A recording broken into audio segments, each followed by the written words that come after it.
Greetings, ladies and gentlemen. You are listening to Firing Synapses. This is a show all about exploration. I will learn what makes you, you. This includes your hobbies, passions, whatever else drives an emotion. However, if you want to come on just to vent about what's currently bothering you, I'm perfectly fine with that as well. My goal for this show is for you to have a good time, learn something, and have the opportunity to talk about what you normally would not get a chance to share with others. Thank you, and enjoy.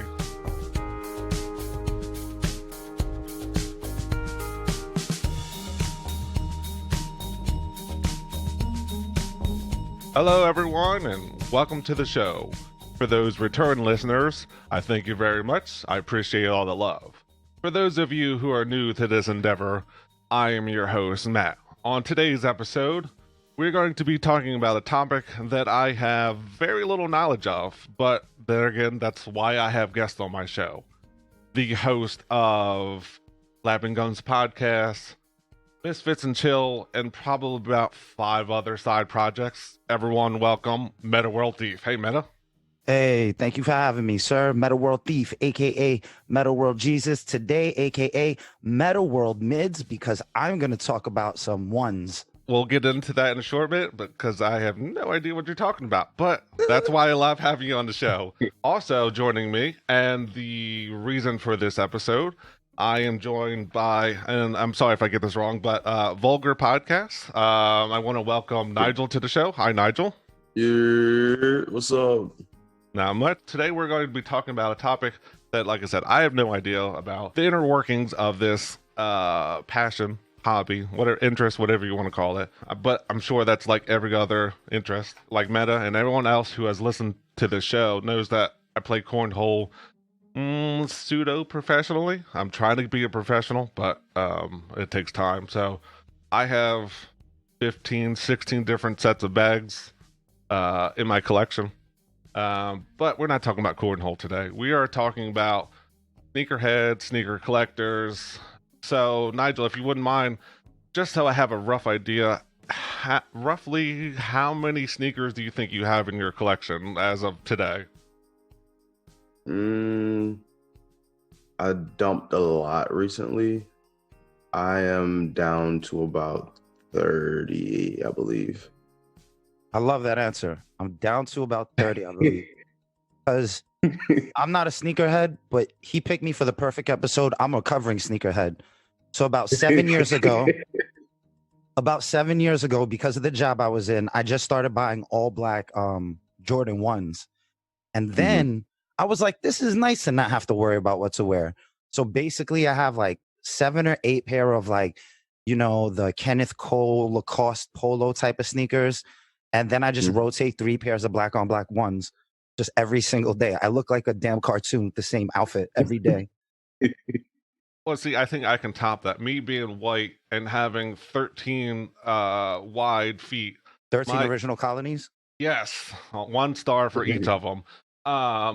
But my shoe collection when I go to a store is, what do you have in a 13? Because I'll take that. You know, I wear the same pair of Skechers every day. I wear a pair of work boots, and I wear a pair of old Skechers that I had that are now dog shoes. So when I take them out, this is what I wear because there might be excrement in it, and I don't care about them. I just kind of cycle them out. So whenever 6-8 months comes along, time to order another pair, time to start cycling that out. So my collection is very minimum. I wear the same. If you see me, I'm wearing my boots, I'm wearing my Skechers, and that's about it.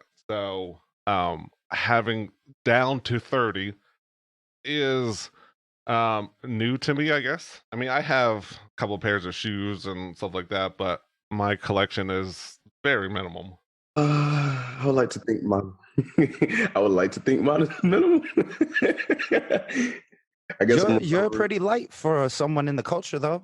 Yeah, very true. Well, I'm in the culture, but I've been kind of like, it's like AA for sneakerheads right now. Like, I'm touching sneakers to resell, but as far as actually holding, I'm trying to keep myself from it. Word.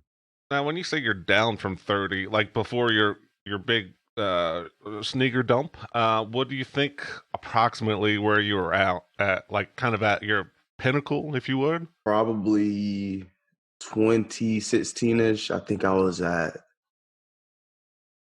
Uh, Those are the answers that are good. It's like, man, I don't want to admit to my problem, but it is.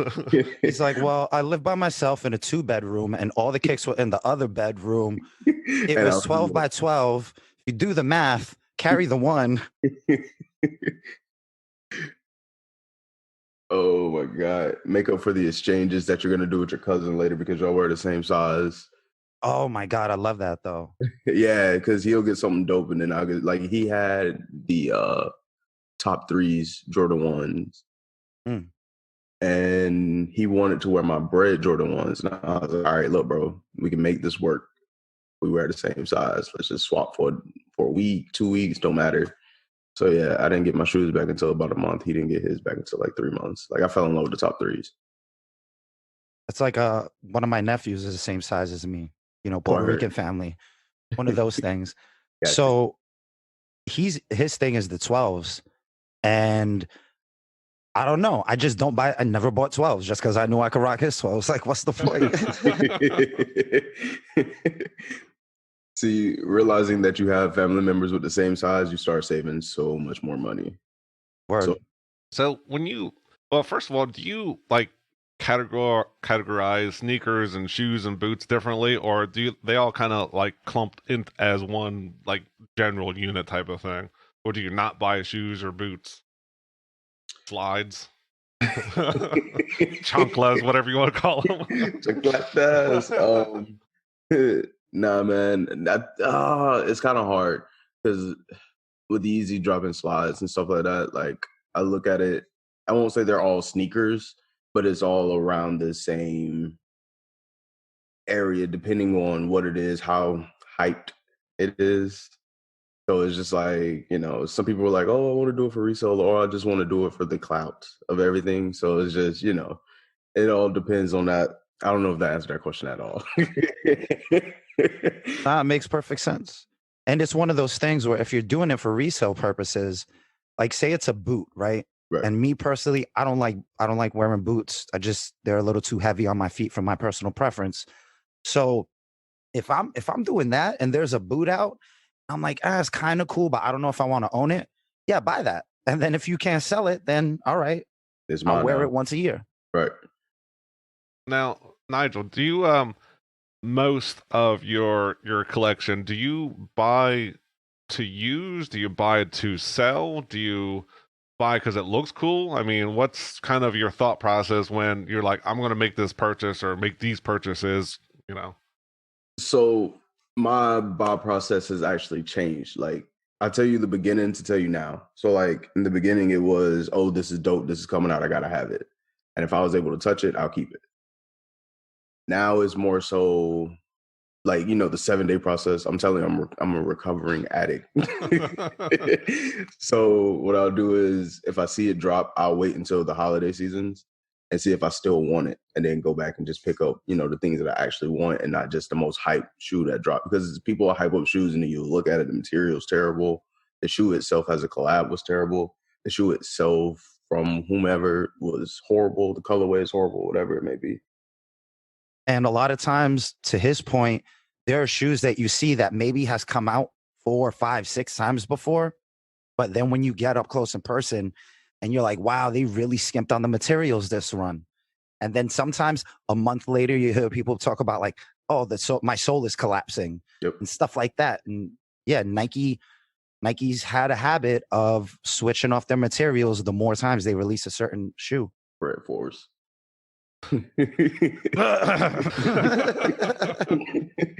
Now, do you find that like let's say almost like wine, where like this is a good year for Nike or Reebok or whatever, or this is a terrible year, so anything they put out in that time frame probably is not you're not going to be wearing it. This is for show only. This is not for use.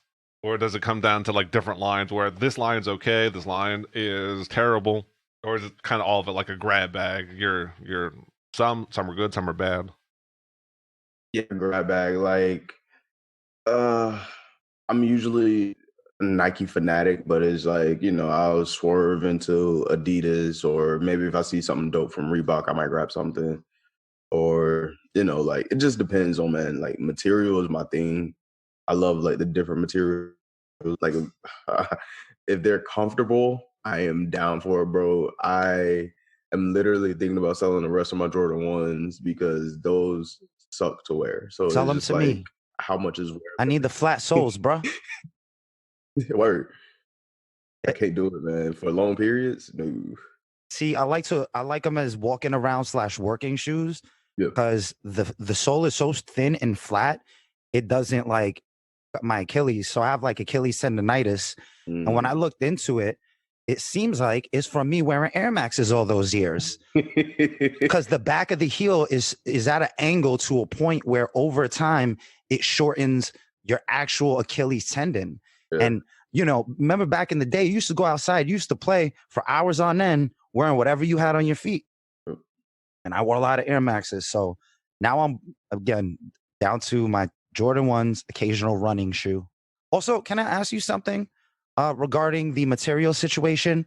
What's up? Now, Matt, Yes. I'm not sure if you're aware of this, but about 5 to 7 years ago, Nike figured out that it was a cheaper and simpler process to get rid of adding the check mark on the outside of the shoe and just incorporating it into the shoe. And the first one they did this with was the Nike Flyknit. How do you feel about this new style of shoe where you don't get that logo on top of the shoe? It's like built into the shoe, even for all their new basketball shoes that aren't Jordan retros. Um. So that it seems kind No, of I weird was to me. I was no wait, I was telling you what was happening. I was asking Nigel the question. Oh, I'm sorry. um, as a sneakerhead, is cool because it's kind of like a twist to like their new drops. It sucks. I'm gonna be real. Thank you. Cause like I have like the Nike Flyknit running shoes, and like they have the printed Nike logo on the side. Mm-hmm. They, after wearing probably 50 times, they're starting to wear off. And the regular logo, it just stays there, man. It's patent leather, whatever it may be. I can't remember. I don't have any of my Jordans with me right now. But they stay on the side of it, so it's like you're able to still have that logo there. It's not worn down. You're not just like wearing ubiquitous shoes at this point. You're not a cartoon character for real. You know what I mean? So that's what I was going to say. I, for me, like not really being really super involved in it, I would think being like a part of the shoe and not being a secondary piece would almost feel like you're getting cheated out of product. Where, like last year, I got more material, I got more of my money's worth. Where this year, it's more of just printed in, kind of involved into it. So you still get the swoosh or the logo, but you feel like you're missing a little bit something. So for me, I would be kind of mad. Well, I mean, okay. And then that's the thing too, like if you look at it, like the Jordan ones, just going back to those, they changed the leather that's in it from, what was it, 2012, 2009, if I'm not mistaken. I think 2009 was the last time they used actual leather. And then now they've been doing like a mix. So it's like Yeah, 1% composite. leather. Yeah. And as the dude who's ordering 3 pairs a year, as cheap as I could find them on various sites that have leftover ones. First of all, they release black Jordan 1s every single year. Fun fact for those of you at home. And every year they change the material. So there are different panels. And like one year it'll be all shiny leather. And the next year it'll be part shiny, part matte. Then the next year it'll be all matte with a shiny check. And then the next year after that, like the Jordan symbol will be gold instead of white. Little different things like that they do. I mean, in a way, that's kind of cool because you're not getting the same. I mean, it is a way to just milk you out of your money, but yeah, you do. Um, get a little bit of variety. So some people like that. Some people want, this is what I want. It's what it was last year. I want to keep it the same. I'll tell you what though, I I recently broke through a pair of Jordan 1s, and that's the first time that's ever happened to me. You know what I mean? Like through the toes. Which ones? What? Look at my man's face. Nigel is incredulous right now. Yo, how? Dude, if I had to guess, I think it's just, again, it's a work shoe. You're out there sometimes in the snow, the salt gets on it. I don't care. I'm not coming home and cleaning them with a toothbrush. And then I guess maybe it dried out and cracked or something at the wrong moment. Yeah, that sounds about right. Just the disbelief on Nigel's face was priceless. Just like, what? You did what with that? How is that even possible? All right, y'all, mic drop. I'm out. Peace out.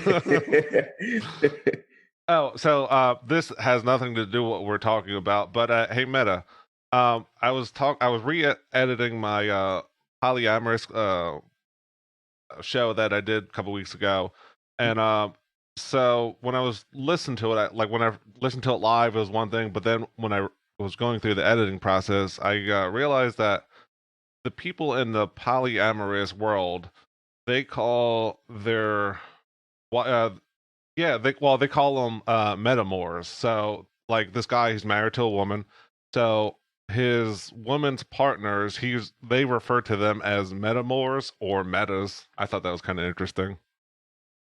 See, that's actually step one in the plan on taking over the world. They're already my follower. They just don't know it yet. So then when I rise to the top and I, snap them to attention, they're already down I dropped the F-bomb. I've been working on that lately. Yeah, we'll cut that part out. Down to fudge. Wait, let me recut that. So when it's time for me to snap my fingers and call them to attention, I know that they're down to ride. There you go. That's a nice clean clip. So back on subject. So recently, kind of recently, I learned about the lottery system as far as like when a new shoe drops. And to my ignorant self, I thought that like I'm used to a lottery of, hey, you pick numbers for pick six or whatever. If your number is called, you win the prize. But apparently in the sneaker world, if you win the lottery, you win the opportunity to buy the sneaker. Is that correct? Yeah. Doesn't that don't you feel kind of cheated on that? I mean, I understand kind of the process of, they only made 30 shoes or whatever, and there's 5,000 people who want it, so that gives them the opportunity. But do they ever run like, this is a you're going into this lottery to actually win it. You're not to win the chance to buy the sneaker or whatever. School them, Nigel. So look, do I feel cheated? Maybe. But the problem is you feel more cheated when you realize you didn't win for the third weekend in a row over the last 2 years. So you're just like, all right, cool. I haven't hit a sneakers raffle nor a raffle on Snipes in 3 years. So at this point, like, I'll find them and get them however I need to. Now, I'm sure there's probably some exceptions, but are most raffles free to enter? Generally, but some of them are like, if you want extra entries, you can pay to have extra entries. Okay. Yeah. So for you, not winning, I won't say losing, but not winning, it's not really that big of an issue, right? Because you didn't really lose anything. You lost your chance in line.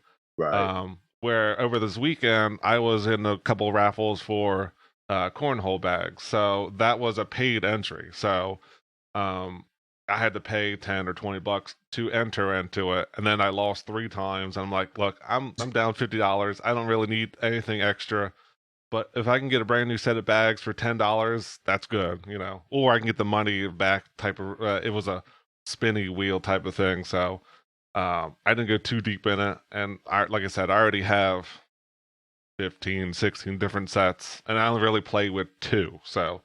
Yo, this dude is the Nigel of cornhole. He's got 16 pairs. I think you're closer to being a sneakerhead. Do you think? Yeah. Here's the thing, bro. Not all sneakerheads collect sneakers. So I mean, since you bring that up, what kind of other things do you collect? I mean, if this is one of your passions, what are some other things that you delve into? uh, God, we're really about to talk about my issues right now. This Sorry, you is can use this as therapy. It's fine. I'll be a free therapist for an hour. all right. So I spend way too much money working on cars. I am a car guy as well. I just started collecting art. It's way too much money. Bro, I'm letting you know right now, if it's paintings of cars, it's not art. It's just cart. No, nah, they were separate. Bro, you out here buying New Balances right now. Don't do it to yourself. Straight bricks. Nah. Oh man, nah. Like I'm a car guy, so like other Now than you just that, cut out. You man. just cut out a little bit. What did you say? You said you're a car guy, and then you kind of we kind of lost you for a second there, or at least I did. I got you. My bad. LS swap the world basically. So put an LS Can you motor in explain to him everything. what an LS Yeah. swap is? So a LS motor is a GM motor, it's a crate motor, just LS Corvette motor. Lots of power, happens to fit in a ton of cars, even the cars you think it won't fit in, Like Miatas. like Miatas. Yeah, I think just trolling on TikTok, it's like, yeah, I'm going to LS swap this. I'm like, I don't know what that is, and quite frankly, it's not in my realm of. I'm that interested in trying to figure it out, but I'm like, I guess that's a cool thing. That's what people are doing. Some people are doing. So I Bro, think it's at this point, they've been swapping LS motors for like 25 years. Because I remember when I first got my license in like '03, people were doing that into like CRXs, which is wild. Also, by the way, Nigel, I hope you don't drive a Miata, because one time me and my friend had like a 3-month argument about whether or not a Miata is a sports car. He says yes, I say no. Not. Thank you. Nigel coming with the heat I today. mean, my friend said it's tight around corners. I'm like, nah, I'm good, bro. Listen, there's a lot of things that's tight around corners, such as, yeah, I'm gonna leave that at that. But that doesn't mean that I'm trying to put it on a track and call it a sports car. now somebody school me, Nigel Meta. What do you classify being a sports car? I mean, is it like, does it have to go real fast? Does it have Not to that. go That's like a Z3 and a Z4 is not really a sports car either. They're like toy sports cars. starter sports cars? I actually know a Yeah. 60-year-old dude who he was 60 at the time, and his neighbor went bankrupt, and he just gave him the Z4 for the money he owed left on the banknote, which was like $12,000, and it was a new car. And still, this 60-year-old man with a white beard and white hair driving a Z4 didn't look right. Listen, yeah, all right, Nigel, tell me if you agree with me on this one. I will define a sports car like the Supreme Court defines pornography. I can't describe it, but I know it when I see it. All right, yeah, Oh, basically. I like that description. Yeah. Because I mean, Kinda- I guess a lot of things can fit into that little classification, and then it might fit, but then the car next to it might not fit, right? So like, I was gonna say, if it has 2 seats and you can take the top off, that's not it. But it's a Corvette. But It's like a plenty of stuff, T-top is a sports car, right? A Trans Am, right? right? Right. So it's like, all right, how do you classify it? I can't really explain it. I don't know. my brother used to have 1987 IROC Camaro with the T tops, and that was one Oh of the yeah. things he said. Well, first of all, me being over 6 foot and 200 plus pounds, he's like, "You're my little brother. You get in the back seat." And I was like, "The back seat's almost more comfortable because it had that long dash that came like pretty much to my chest." So I was like, Mm. "I hope we don't get into an accident because we're all dying." Yeah. Is he Um, bigger than you? yeah, he's probably got at the time probably 50, 60 pounds on me. I meant height. We're roughly the same height, Okay. maybe plus or minus an inch type of thing. But yeah, when he was always taking off the T tops, he goes, "Look, these are my babies. They're $300 a piece. If you wreck them, they're coming out of your money. I was like, Vic, I don't have a job. He's like, you'll have to find out $300 to pay for them somehow. So I, you know, strategically and majestically remove the tops, wrap them up nice, put them in the hatchback, and I'm like, all right, one's done. All right, go to the second one. But he was also the same person who had a Jeep, and he was too lazy to put the top back on.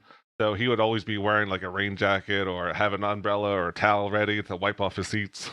All right, folks, welcome to the Meta World Takeover. As much as I loved your story and it was hilarious, I'd like to bring us back on topic. The captain will right the ship. Now, the last thing you asked our guest, Nigel, was regarding lotteries for sneakers.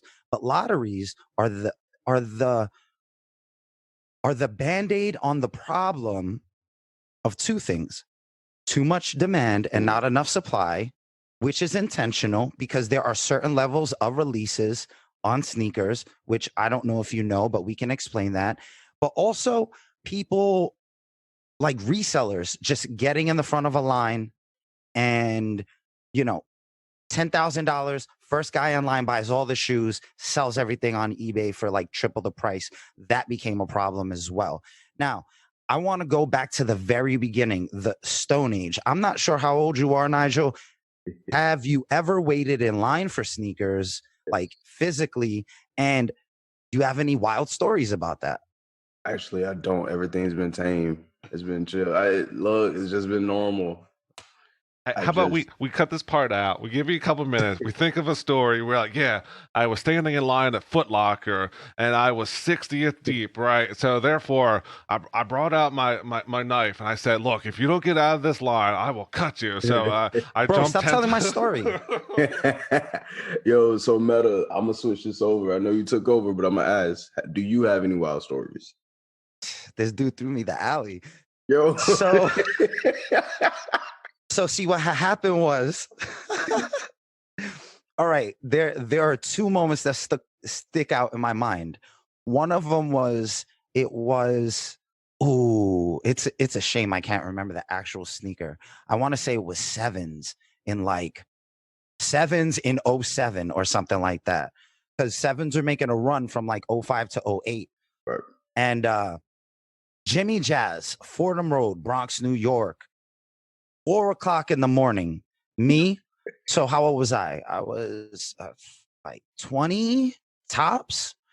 And I had my two nephews in tow with me. So like 17 and 16. And it's us three. 4:00 in the morning. February. And yeah, we had to wait in line. We were there. The manager woke up late. They didn't open the store till like 11 a.m. So like 4 a.m. to 11 a.m. just to sit there. We get to the front. They didn't have any of our sizes. So we pulled our money and we just bought, it was three of us. I had a little extra dough. They had a little extra dough. We bought 5 pairs and then we just sold them on eBay, like a bunch of size 13s. Matt, I wish I knew you back then because I would have hit you up. Like, what's good? And then the other notable story to me was, again, Fordham Road. This is a midnight release. And you know how like Jimmy Jazz gets different things than Models, than Foot Locker, then this, then that, then the third. So we went and we did the midnight release. We went at like, I don't know, like 9 p.m. Line wasn't that crazy. Weather wasn't that crazy. But then as the line started to swell up, dudes were driving by in cars full of people yelling gang blood, bruh, bruh, bruh, boop, boop, boop, boop. And then cars started lining up and following people to wherever they were going, like to the subway or to their car. These cars started following people out the store. That was so wild. Thankfully, we had an adult with us. I mean, I was an adult, but I wasn't a real adult. And he had a car. So he pulled the car around front and we just went from the door to the car, jump in, ask questions later. Little side note of a story. One time I was dating this chick that worked at Foot Locker and they had the Foot Locker 50/50. And for those of you who want to wear about the Foot Locker 50/50, it's when friends and family members of Foot Locker employees get 50% off of everything that is not Jordan or Air Force One. So we were aware of the date forever. We had been saving for it. We came out the Foot Locker, 3 of us, 9 pairs of sneakers for nothing. And then these dudes followed us to the car. Dude, it was like, yo, you go left, you go right, I go straight, and you know where the car is at. I will meet you there, run if you have to. So yeah, that definitely happened as well.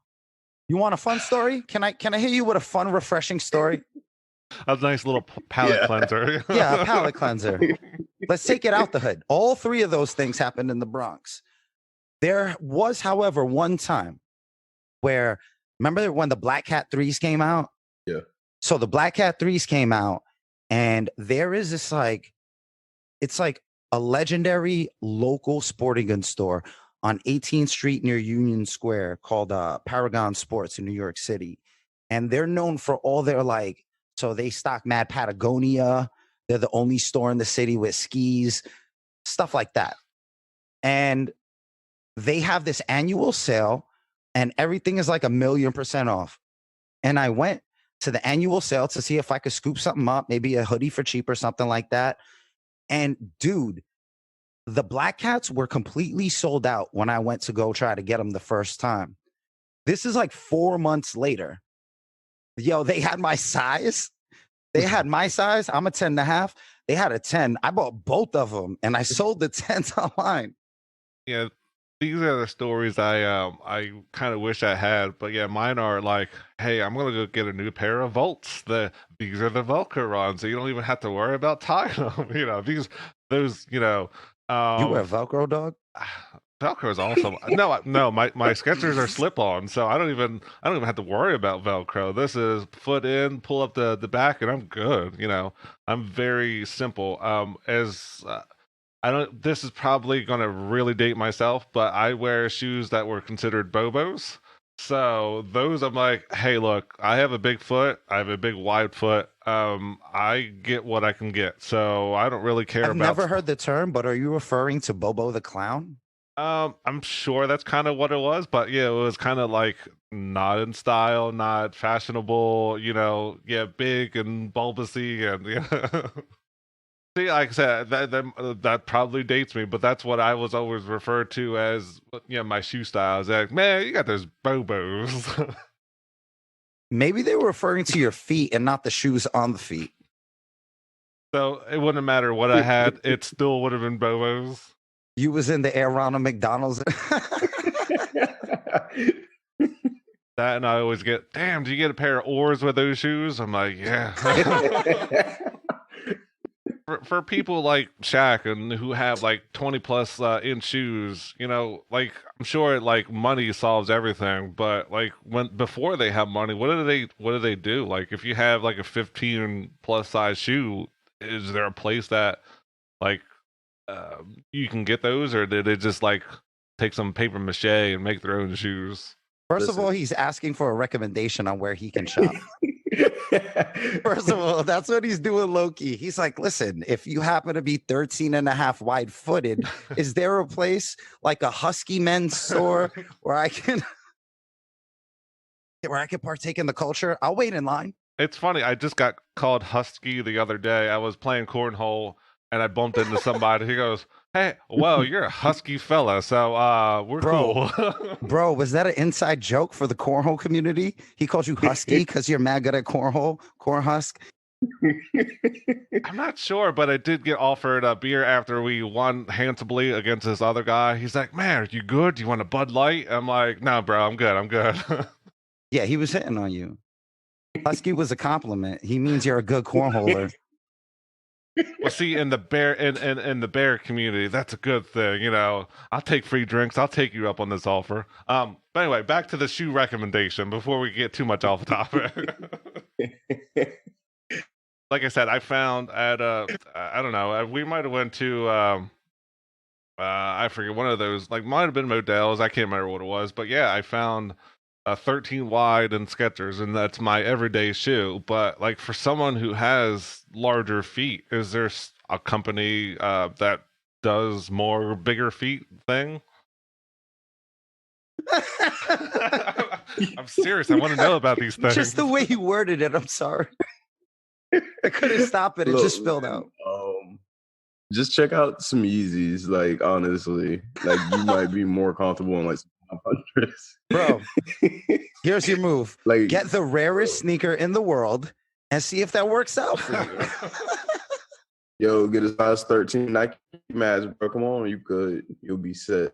Yo, I don't want to Nike. sound like an old head, but I hear that New Balance is great for people with falling arches and wide feet.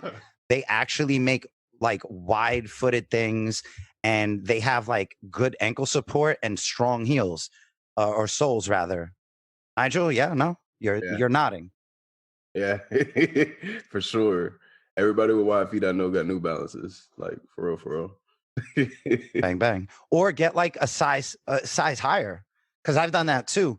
Like some like Kobe's are kind of narrow to me, so I could do 11 and a half Kobe and be good.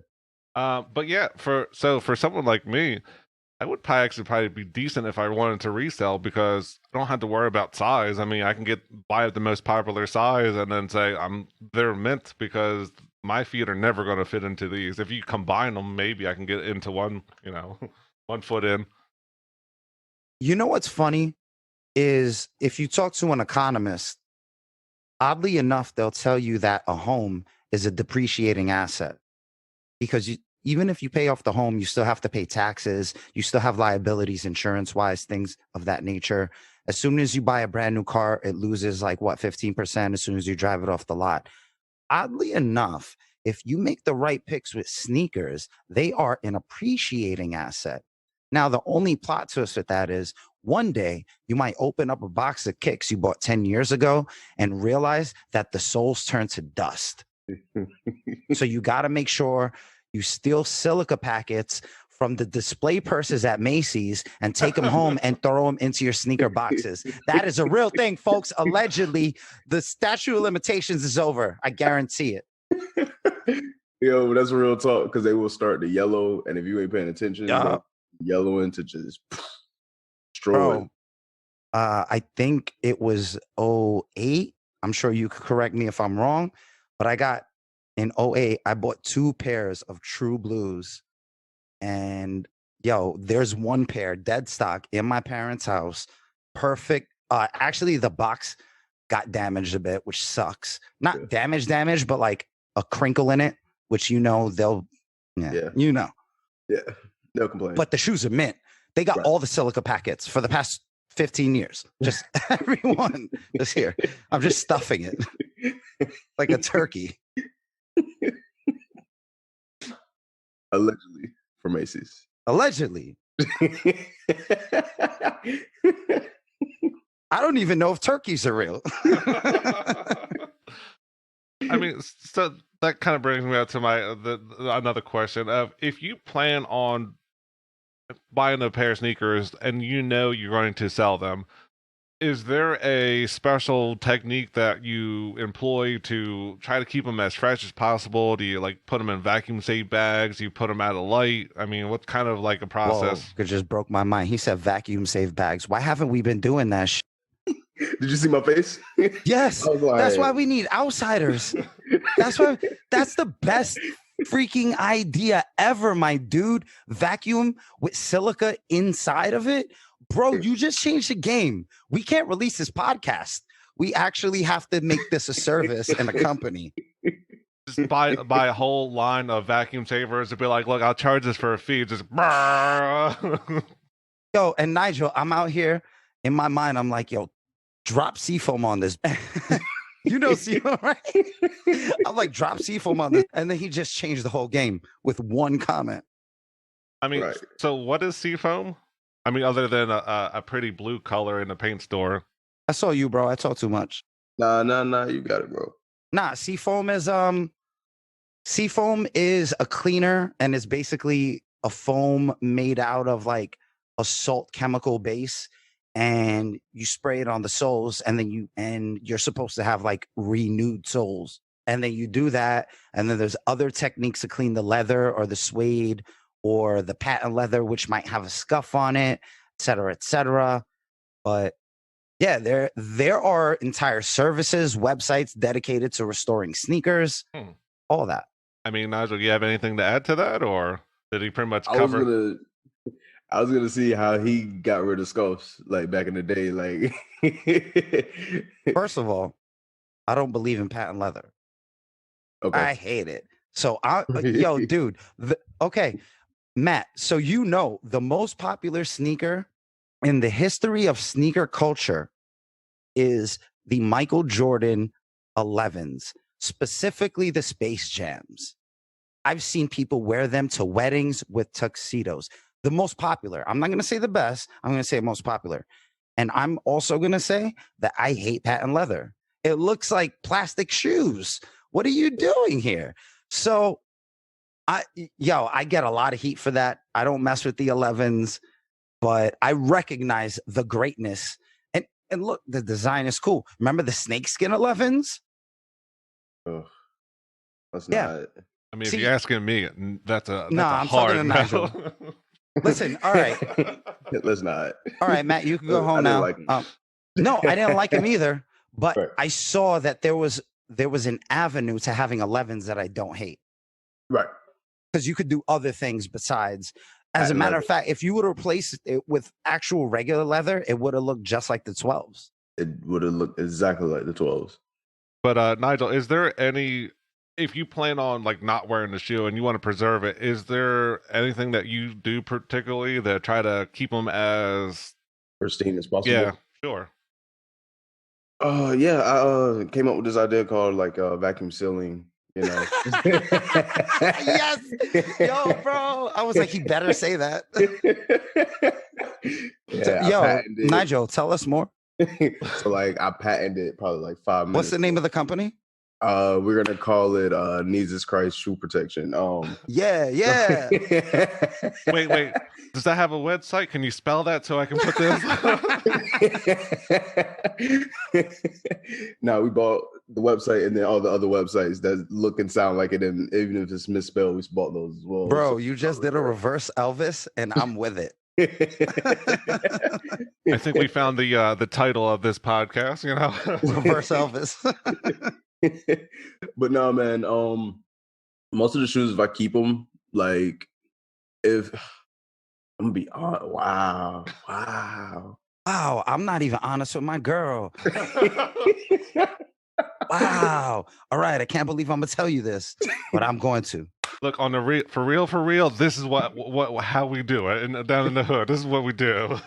Okay, so boom, right? If I'm reselling them, they not for me. They not for the toe. They going over in the corner over there, and I'm not even gonna think about it. Like, yeah, you can't think about it because you want to. Yeah. Yeah. Exactly. Can't. You got to forget that they're there. Now, I'm sure it's different from shoe to shoe, but when you buy something, you know right away you're going to buy it to resell it. Yeah, especially if they're UGG. Like, if you get them and you've been seeing like these promo pictures, because the promo pictures are always more fire than the actual shoe. If you see the promo pictures and you're like, oh, this is dope. Like, does anybody have a Nike Instagram deal? girls, right? Right. So when you get up close and you feel that material, you realize it's more synthetic than you originally anticipated, and you are turned off. Right. Like the Chunky Donkey that dropped earlier. Think about that. Like the That's medical. perfect for the Instagram thing. I showed up. She was a chunky donkey. I ordered a slim thug and she was a chunky donkey. What the? Like when you saw them, it was so much hype around it. You're like, oh, this is dope. These are going to resell. But actually looking at it, you're like, yo, this shoe is UGG. I'm about to make 4 times, but this shoe is UGG. So, you just don't fall in love with them. If you fall in love with them, keep them. Keep them in your parents' basement for like 15 years. and think about that time you're going to walk your girl down the aisle and you're wearing some old Jordan 3s from 08. How about that? So what you're saying is I get a pair of 11s, go out wearing a kilt, I'll be set. Yo, did they ever make green 11s? Oh, Seattle 10s. He should wear Seattle 10s with a kilt at his wedding. That would be hard. Or the Oregon 5s. Ooh, that's a good one. So Nigel, what about like aftercare? Do you like clean your sneakers after every use? Do you once in a while, or when they get super filthy? Good I'm like, question. they need some love.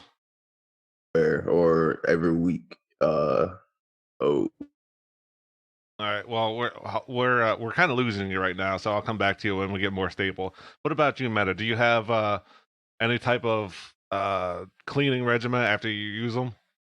I used to, but now I wear all black on black sneakers. And yeah, in the summertime, I'll wear some like little short shorts. Like I played for the Lakers in the 70s occasionally. And then I'll throw on some Lacoste kicks. And those are the ones that I'll like, I'll toothbrush them because I only wear them like 2 or 3 times a year. So why not?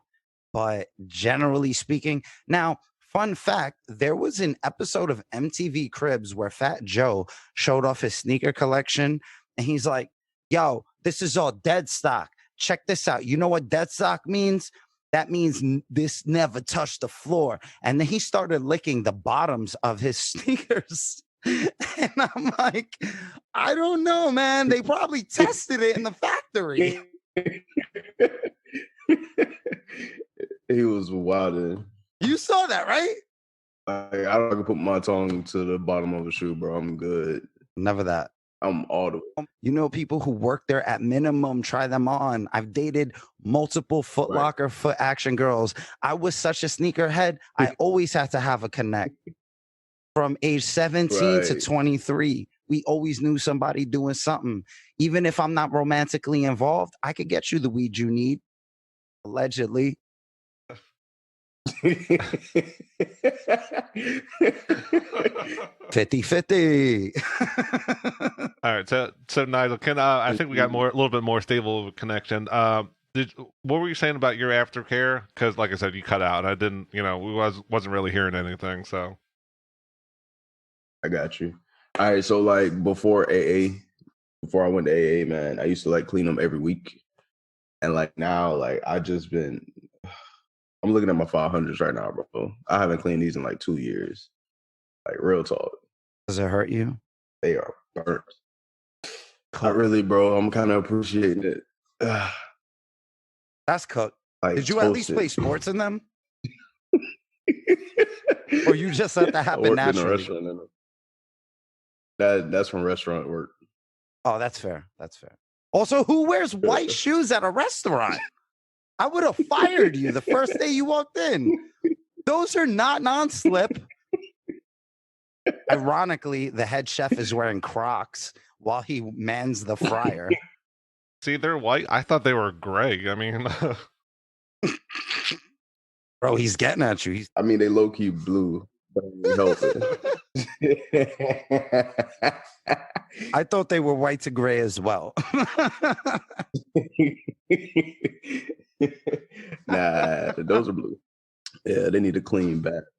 Do sneakers have any type of like seasons where like in March these type of shoes come out, or whatever? Like, are these more wintry things? And if so, is there anything that's big that's coming out that you have your eyes on and you're trying to get in line for? It's still February, so it's early. I'm kind of waiting around until Fashion Week. At Fashion Week, I can't. Not March Madness. For those of you at home, he just made a Kobe jump shot motion. I don't know what that means in the context. Because you said not March Madness. The finals, the NBA finals, All-Star Weekend. There you go. There you go. Hooping. There we go. So All-Star Weekend is where all the most fire kits come. I'm trying to make sure I'm timing this right. But yeah, All-Star Weekend is where the most fire kits come out. So definitely trying to see what they got up their sleeves this year. Now, I don't know when All-Star Weekend is this season because everything started late and it's a condensed season. But my nephew, his birthday is February 23rd, and that's always All-Star Weekend his entire life.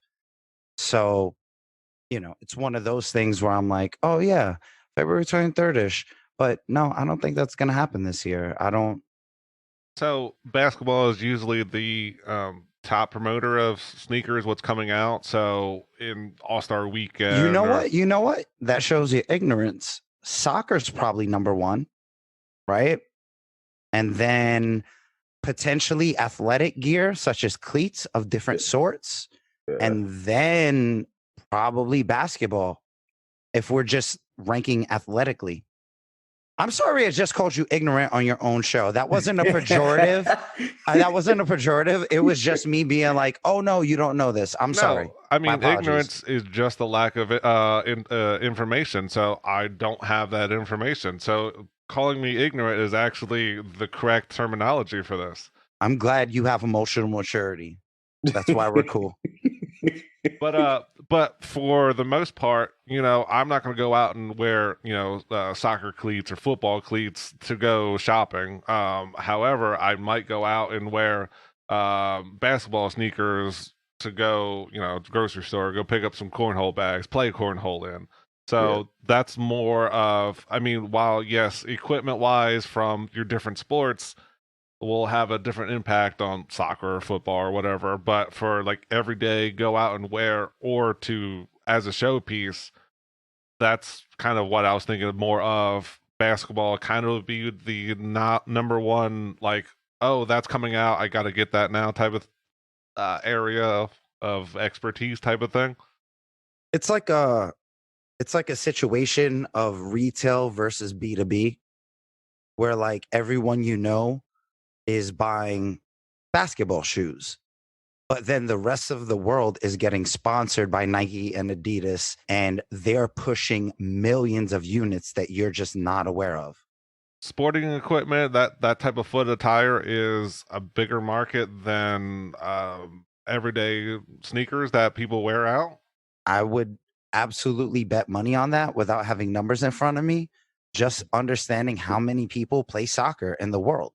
And a lot of times for those clubs or teams or squads, whatever you want to call them, don't they usually buy the same foot attire for the whole crew?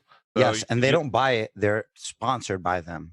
right, but Nigel, can you chime in? Is there anything you could offer to this? I'm sure you can. All above me. Only thing I got is most of these people that you see with shoes is usually sponsorship. So going back to that 13 wide for Shaq, this probably was a sponsor. no, I think recently I saw something about like some shoe stores are trying to stop people from buying hordes of shoes only to resell. So they're making them wear the shoes out of the store. Nigel, what's your opinion on that? Is that good for like for the business type of thing, or do you say, I'm buying them, who cares what I'm going to do with them? Bro, that's like one of those I'm just doing this to pat myself on the back situations. Because if somebody gonna resell it, they Yep. still gonna resell it. Like somebody's still gonna buy it. It don't matter. So like you're just doing that to be like, oh look, I'm trying to be progressive. Resell it. Your buddies walk in and out with 8 different pairs. Like it's not. It's just a way to make the company that's raffling like they've done something to combat bias. Yeah. So they're trying to make an effort, but they know it's pretty much going to be done regardless of. They are not trying to make an effort. That's They're what doing he's saying. the least amount. What they're doing is they're virtue signaling the same way that like Right. the entire world turns gay. Like there's chase commercials with rainbows and stuff like that. And it's like, well, if you really wanted to help gay people, you do things for gay people. You wouldn't wait until Right. their month and then fly their flag. That's what's happening here. Right. So it's kind of like a false, like, hey, look, we're doing something, but yeah, we're more, if anything, we're trying to promote people to do it more almost. Listen, that type of behavior drives up value. And then they're able to release less sneakers next year for more money. Interesting. So Nigel, when I first brought you on, you said you're the host of Vulgar Podcast. Can you kind of describe what that's about? Most complete podcasts on the planet Earth on the internet. Yeah. Bro, you broke up. You broke up like crazy. Can you do that again? Can you cut that promo from the top? Let's give it a couple seconds so we can edit it back in. All right, can y'all hear me? Yeah. Split, most complicit, and the mess that's on the internet, for sure. 100%. Now, what it's about, it's really kids after college, man, just grinding throughout life, talking trash, trying to figure out a ways, talking about our toxic habits, mad hot. Cool. So if anybody at home wants to hear this, is there anything else you want to promote? You know, kind of do a self promotion. Where can people find you? Follow us on Instagram at VulGarod, and you can follow us on Twitter at Podcast Vulgar. Awesome. Meadow, how about you? Where can people find? Yeah, you're in and out, so I might have to get some more details from you and put in the description. So I'm Meta World Thief, aka Meta World Jesus. You can find me at Meta World Thief on all social networks. I am the host of the Flapping Gums podcast, the star of the Control Save podcast, the owner and proprietor of the Ish I Don't Like podcast. I have all the podcasts. We got Rec League Heroes podcast. All we do is saw coops. Yes, this is the thing, folks. I am not aka Meta World Jesus for no reason. I am the real one. See, here's the thing. I don't care if it takes me 40 days or 40 nights. I don't care if it takes us 40 years of wandering through the desert. The pastures are always greener on the other side when you rock with the thief. And that's what I'm here to do. And I'm not here to do it because I want to. I'm here to do it because you need me to. And with that being said, this was an incredible time with you, Matt Hamady. Thank you for having me. Look at that. I rhyme all the time. Bet. And I want to say, my dude, Nigel, we're going to talk off air. You're going to get on my podcast and we're going to get wild. Yeah. Bet. Thank you for joining Matt to join me. Please, if you enjoyed this episode, follow, subscribe at Meta World Thief on all your socials and hashtag metasexual if you're a true follower and believer. You know, we need people to go to door and proselytize the public. Let's do this. Yeah. Thank you for having me. Word. That's why I love having you on the show, Meta. You're always welcome. I don't care if we're talking about art, we're talking about shoes. We could talk about origami. Art on shoes. Art on shoes. Well, isn't that pretty much what Yeezys are? Art of shoes. Take out your crochet needles and knit up a pair of shoes. He learned something today, people. Full circle. So, Nigel, do you have anything else to add to that? Man, appreciate you for having me. Appreciate you for introducing me to Meta, who is the dopest for sure. Yeah, he is. I'm definitely ready to hop on your podcast because I know that will be a wild combination. Other than that, man, I had much fun today. It was dope. All right, so with that, I'm going to say goodbye, everybody. Word. Goodbye, everybody. Bye. You have been listening to Firing Synapses with Matt Hamady. I want to thank everyone who listened to the show. If you enjoyed today's episode, please share it with your friends. Also, feel free to send all questions, comments, constructive criticisms, and new topics to mhamidyphoto@gmail.com. That's MHAMIDY photo@gmail.com. It just may end up on a future episode. If you would also like to help the show, you can follow me on all your social media platforms, which includes Facebook, Instagram, and Twitter. It only takes a couple of seconds, and it's still free. Otherwise, goodbye, everybody.